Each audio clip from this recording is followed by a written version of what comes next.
क्या आप इस बात पर यकीन करेंगे कि फुटबॉल विश्व कप के एक मुकाबले में भगवान आए और उन्होंने अर्जेंटीना की तरफ से गोल भी किया। आप भले ही इसे ना माने, लेकिन फुटबॉल के महान खिलाड़ी मैराडोना ऐसा ही दावा करते हैं। मैराडोना को उनके गोल हैंड ऑफ गॉड के लिए हमेशा याद किया जाएगा। 1986 के विश्व कप के क्वार्टर फाइनल मुकाबले में उन्होंने 2 मशहूर गोल किए। पहला गोल उनकी मुट्ठी से किया गया था, जो हैंड ऑफ गॉड गोल कहलाया, जो सदी का गोल भी कहा जाता है। दरअसल इंग्लैंड की टीम का कहना था कि बॉल मैराडोना के हाथ से लग कर गई है, लेकिन रेफरी ने फैसला गोल का ही दिया।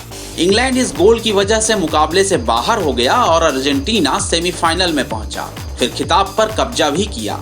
इस मैच के बाद मैराडोना ने कहा कि यह गोल थोड़ा मेरे सिर और भगवान के हाथ से हुआ था। उनके इस बयान की वजह से इस गोल को हैंड ऑफ गॉड कहा गया। मैराडोना बहुत ही तेज, साहसी और अनुमान से परे जाकर खेलने वाले असाधारण खिलाड़ी थे। मैदान पर जब वो मौजूद होते थे तो सिर्फ उनका ही जादू चलता था। विरोधी डिफेंस में घुसकर बाएं पैर से गोल करना उनकी खासियत थी।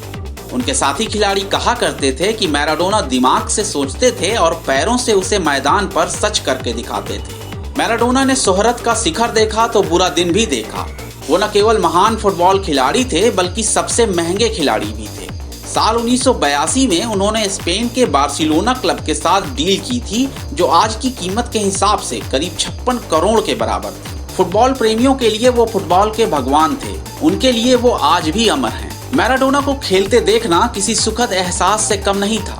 उनके बारे में कहा जाता है कि वो फुटबॉल नहीं खेलते थे, बल्कि फुटबॉल से खेलते थे। उनका अपने खेल पर पूरा नियंत्रण था। मैराडोना का जन्म एक गरीब परिवार में हुआ था, जो अर्जेंटीना के ब्यूनस आयर्स के लानुस में रहा करता था। यह परिवार झुग्गी झोपड़ी में रहता था। मैराडोना जब सिर्फ 3 साल के थे, तब उनके भाई ने उन्हें तोहफे में फुटबॉल दिया। तभी से मैराडोना को फुटबॉल से इतना प्यार हो गया कि वो करीब 6 महीने तक उसे अपनी कमीज के अंदर रखकर सोया करते थे।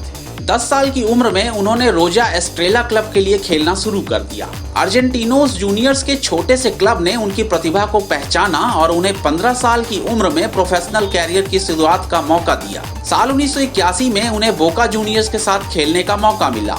इसी टीम के साथ खेलते हुए उन्होंने पहला मेडल हासिल किया। अपनी प्रतिभा के बूते उन्होंने साल 1977 में राष्ट्रीय टीम में जगह बनाई, लेकिन 1978 के विश्व कप में उन्हें यह कहकर टीम में शामिल नहीं किया गया कि वो अभी बच्चे हैं। साल 1982 के विश्व कप मुकाबले में मैराडोना को खेलने का मौका मिला, लेकिन अर्जेंटीना दूसरे राउंड के मुकाबले से बाहर हो गया। इस विश्व कप में मैराडोना ने हंगरी के खिलाफ 2 गोल किए, लेकिन 1986 का विश्व कप तो मानो मैराडोना के लिए ही खेला गया हो। मैराडोना ने अपने बूते अर्जेंटीना को खिताब जिताया और दुनिया पर छा गए। विश्व कप की जीत के बाद उनके देश में उन्हें चे गवेरा और अर्जेंटीना की प्रथम महिला एविटा पेरॉन के बराबर का दर्जा मिला। मैराडोना ने फुटबॉल में मिली अपनी सफलता से अपने और अपने परिवार की गरीबी को दूर किया। जिस वक्त उनका करियर समाप्त पर था, उस वक्त वो नशे के शिकार हो गए। उन्होंने कोकीन लेनी शुरू कर दी। एक वक्त आया जब वो ड्रग्स और शराब के नशे में डूबे रहते थे। इसी वजह से नापोली क्लब ने उन्हें 1991 में 15 महीने के लिए बैन कर दिया। एक दफे वो 500 ग्राम कोकीन के साथ गिरफ्तार भी किए गए और उन्हें 14 महीने की सजा भी मिली। उन्होंने अपनी नशे की लत को लेकर सार्वजनिक तौर पर एक बयान दिया था कि मैं ड्रग एडिक्ट था, हूँ और रहूंगा। साल 1994 में विश्व कप में उन्हें टीम में शामिल नहीं किया गया।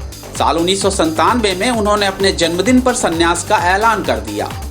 इस दौरान वो बीमारियों से भी जूझते रहे। एक महान फुटबॉल खिलाड़ी जिसने हर देश की सीमाओं और पीढ़ियों से परे पूरी दुनिया में अपने खेल द्वारा लोगों का दिल जीता, वह अब लोगों की यादों में अमर रहेगा।